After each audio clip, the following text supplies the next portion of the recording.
ಮೊದಲಿಗೆ ಇವತ್ತು ಈ ನೆಕ್ಕಿಗೆ ಥ್ರೆಡ್ ಪೈಪಿಂಗ್ ಹಾಕೋದನ್ನ ಹೇಳ್ಕೊಡ್ತಾ ಇದ್ದೀನಿ.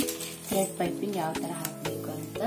ಇದಕ್ಕೆ ಫಸ್ಟ್ ಕ್ರಾಸ್ ಪಟ್ಟಿನ ಕಟ್ ಮಾಡ್ಕೊಳ್ಳೋಣ. ಕ್ರಾಸ್ ಪಟ್ಟಿನ ಫಸ್ಟ್ ನೋಡಿ ಇದ್ರ ಒಳಗಡೆ ಇಟ್ಬಿಟ್ಟು 2 ಲೆವೆಲ್ ಬಿಟ್ಬಿಟ್ಟು ಇದನ್ನ ಸ್ಟಿಚ್ ಮಾಡ್ಕೊಳ್ಬೇಕು. ಫಸ್ಟ್ ಎಡ್ಜಲ್ಲಿ ಫುಲ್ಲು ಎಡ್ಜಲ್ಲಿ ಸ್ಟಿಚ್ ಅನ್ನ ಮಾಡ್ಕೊಳ್ಳೋಣ. ಫಸ್ಟ್ ಇವಾಗ ಇದನ್ನ ದಾರನ ಅಲ್ಗಾಡದೆ ಇರೋ ತರ ಟೈಟ್ ಅಲ್ಲಿ ಸ್ಟಿಚ್ ಮಾಡಬೇಕು.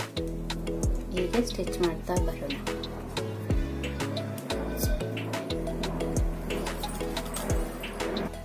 ನೋಡಿ ಈ ತರ ಫುಲ್ಲು ಕಟ್ ಮಾಡಿ ಸ್ಟಿಚ್ ಮಾಡಿ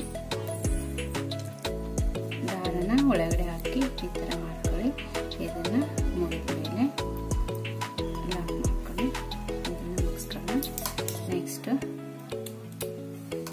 ಇವಾಗ ಇದನ್ನ ಹೇಗೆ ಆ್ಯಡ್ ಮಾಡಬೇಕು ಅದನ್ನ ನೋಡ್ಕೊಳ್ಳಿ ಸರಿಯಾಗಿ, ಯಾವ ತರ ಆ್ಯಡ್ ಮಾಡ್ತೀನಿ ಅಂತ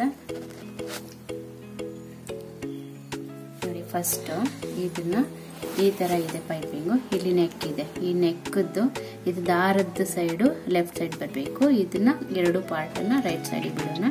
ಎಷ್ಟು ಸೈಜಸ್ ಬೇಕು ಇವಾಗ ನೋಡಿ, ಇಷ್ಟು ಸೈಜ್ ಅಲ್ಲಿ ಬೇಕು. ಇಷ್ಟು ಸೈಜ್ ಅನ್ನ ಇದೇ ತರ ಇಟ್ಬಿಟ್ಟು ಫ್ರಂಟ್ ಅಲ್ಲಿನೇ ನಾವು ಸ್ಟಿಚ್ ಮಾಡ್ತಾ ಬರಬೇಕು. ಹೀಗೆ ಹಿಡಿದು ಕೆಳಗಡೆಯಿಂದ ಮೇಲೆ ಬಂದು ಇದಕ್ಕೆ ಮೇಲ್ಗಡೆ ಸ್ಟಿಚ್ ಮಾಡೋಣ. ಈಗ ಆಲ್ರೆಡಿ 1 ಸ್ಟಿಚ್ ಇದೆ. ಈಗ 1 more ಸ್ಟಿಚಸ್ ಇದ್ರ ಮೇಲೆನೆ ಬರ್ತಾ ಇದೆ. ಇದನ್ನ ನೀಟಾಗಿ ಸ್ಟಿಚ್ ಮಾಡ್ಕೊಂಡು ಬರಬೇಕು.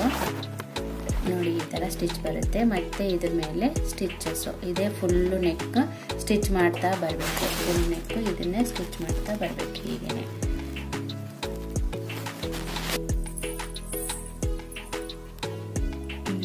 ಎಂಡ್ ವರ್ಕು ಇದೇ ತರ ಸ್ಟಿಚ್ ಮಾಡ್ಕೊಂಡು ಬರಬೇಕು. ನಾನು ಇಷ್ಟೇನೆ ತೋರಿಸ್ತಾ ಇದ್ದೀನಿ. ಇವಾಗ ಈ ತರ ಫುಲ್ ಎಂಡ್ ವರ್ಗು ಸ್ಟಿಚ್ ಮಾಡಬೇಕು. ಇವಾಗ ಇದು ಫ್ರಂಟ್ ಕ್ಲಾತ್, ಬ್ಯಾಕ್ ಕ್ಲಾತ್ ಹೀಗಿದೆ. ಇದು ಫ್ರಂಟ್ ಅಲ್ಲಿ ಈ ತರ ಇಟ್ಕೊಳ್ಳೋಣ. ನೋಡಿ ಇವಾಗ ಇಷ್ಟು ಎಕ್ಸ್ಟ್ರಾ ಇದೆ. ಬ್ಯಾಕ್ ಅಲ್ಲಿ ನೆಕ್ ಪಾರ್ಟ್ ಬಂದ್ಬಿಟ್ಟು ಇಷ್ಟಿದೆ.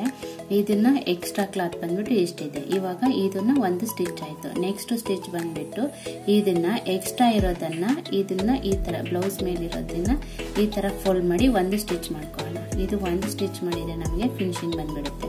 ನೋಡಿ ಇಲ್ಲಿಂದ ಇಟ್ಟು ಈ ತರ ಫಿನಿಶಿಂಗ್. ಇವಾಗ ಇದ್ರ ಮೇಲೆ 1 ಸ್ಟಿಚ್ ಹಾಕೊಂಡ್ ಬರ್ಬೇಕು.